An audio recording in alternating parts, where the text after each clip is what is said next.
saya Roma Ulu Edukasi dalam program Belajar Itu Menyenangkan. Saya ucapkan terima kasih buat teman yang sudah like, yang sudah komen, terima kasih. Dan yang belum, jangan lupa untuk klik lonceng dan subscribe supaya video saya selanjutnya teman-teman tidak ketinggalan. Terima kasih, langsung saja. Check it out.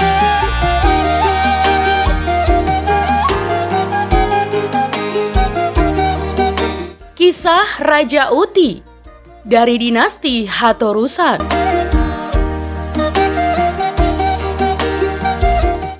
Alkisah ketika si Basoburning hendak melahirkan, berkicaulah burung patia raja di dahan pohon beringin tumbur jati. Beterbanganlah pula hulis-hulis, pir bergelegar.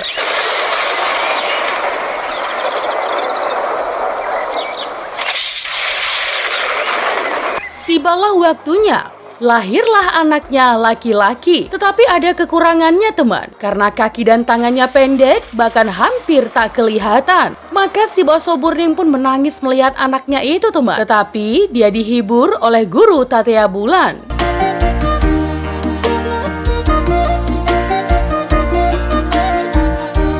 Ya, mereka pun membesarkan anak itu. Dia cepat besar dan berbicara, tetapi tidak bisa duduk. Dia hanya tidur-tiduran seperti miok-miok. Itulah sebabnya disebut si Raja Miok-miok. Yang lainnya menyebut si Raja Gumeleng-geleng. Setelah si Raja Miok-miok besar, dia meminta kepada ibunya si Basoburning agar diantar ke puncak Gunung Pusuk Buhit. Ya, biar dia bisa martonggo atau berkomunikasi dengan mula jadi Nabolon.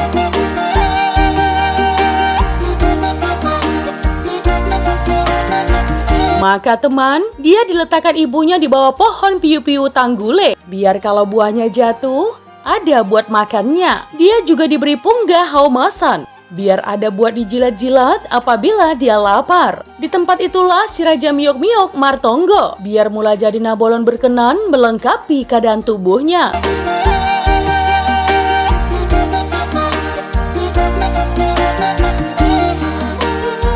Ya, mula jadi Nabolon pun meluluskan permintaannya teman. Tangannya dan kakinya pun makin panjang. Tetapi tumbuh juga ekor seperti ekor bajonggir. Dan ada pula kulit tipis menyambung ruas tangan dan kakinya seperti sayap kelelawar. Nah teman, si Raja Miok-miok kemudian martonggo. Kenapa dia bernasib seperti dulu?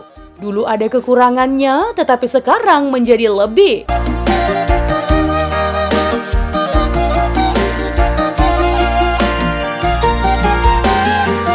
Ya, mula jadi Nabolon menjelaskan bahwa tubuhnya harus seperti itu supaya dia tidak bisa bergaul dengan manusia, karena dia akan menjadi malim yang dapat meneruskan permintaan manusia kepada mula jadi Nabolon dan menyampaikan pesan mula jadi Nabolon kepada manusia. Itulah sebabnya dia digelar Raja Hatorusan atau Raja Uti.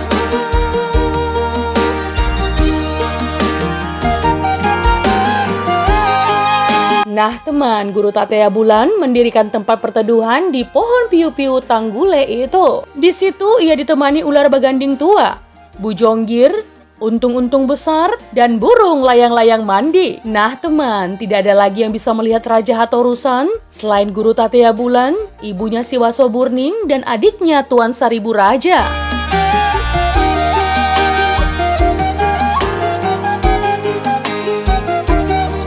Lebih lanjut teman, Saribu Raja mencari Raja Uti sampai ke puncak Pusuk Buhit dan dia melihat sudah ada istrinya yang bernama si Boru Lindung Bulan. Borunya Tuan Batara Guru. Maka diberitahukanlah kepada Saribu Raja bahwa nama Raja Uti sudah diganti mula jadi Nabolon menjadi Raja Hatorusan, Raja Sohaliapan, Raja Sohalompoan.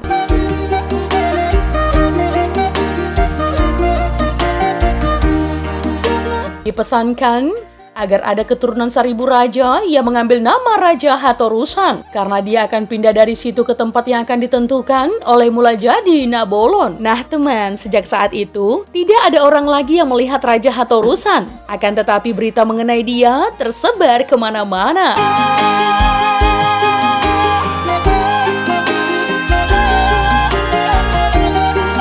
Ya, dia disebut tidak bisa mati dan tidak bisa tua. Setelah tiba waktu yang ditetapkan mula jadi Nabolon, Raja Uti pun terbang atau pindah ke ujung Barus, yang juga bernama Ujung Aceh, karena persis di perbatasan Aceh dan Barus, di tengah-tengah Aek Uti kanan dan Aek Uti kiri.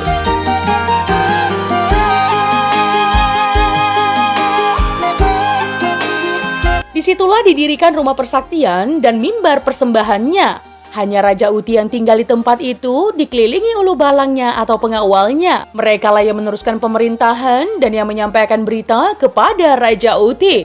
Iya, sekeliling perkampungan itu ada 3 lapis penjaga, teman. Lapis paling dalam adalah macam-macam yang punya sengat, yang punya sayap seperti daldal, harinuan, altong, naning, dan lain-lain, atau sejenis lebah atau tawon.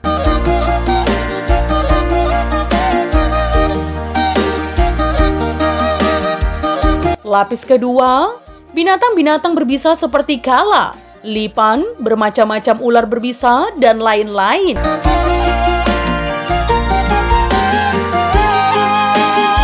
Lapis paling luar adalah binatang buas seperti harimau, beruang, gajah, dan lain-lain. Juga di aik uti kanan, kiri, dan ke arah laut ada buaya putih.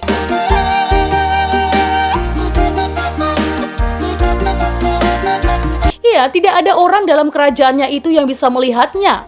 Akan tetapi berita mengenai Raja Uti tersebar kemana-mana. Semua orang dalam kerajaan mematuhi perintah dan pesannya. Jika ada bencana, kemarau panjang, penyakit, maka Raja Utilah utusan Martonggo kepada Mulajadi Nabolon.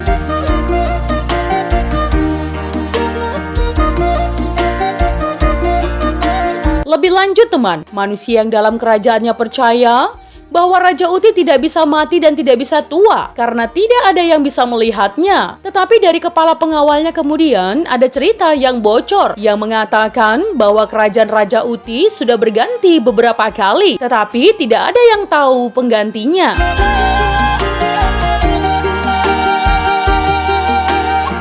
Yang pertama, Raja Miok-Miok atau Raja Hatorusan. Raja Uti I, istrinya Boru Lindung Bulan. Yang kedua, Datu Pejel, Raja Uti II, karena cepat meninggal, kerajaannya digantikan istrinya yang bergelar Raja Uti III. Yang ketiga, Datu Borsak Maruhum, anak Datu Pejel yang kemudian menjadi Raja Uti IV.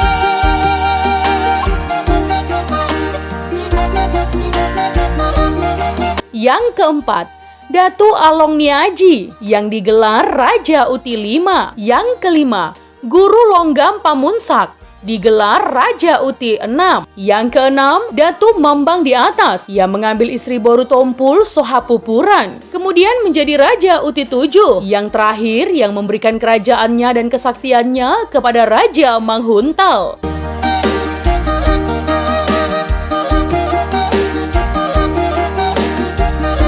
Nah teman, itu tadi adalah Raja Uti dari dinasti Hatorusan. Jika ada kesalahan dalam penyampaian sejarah, mohon dimaafkan ya teman. Untuk kritik dan saran yang membangun, langsung saja tinggalkan di kolom komentar. Menjadi bijak, menjadi cermat itu penting. Terima kasih teman.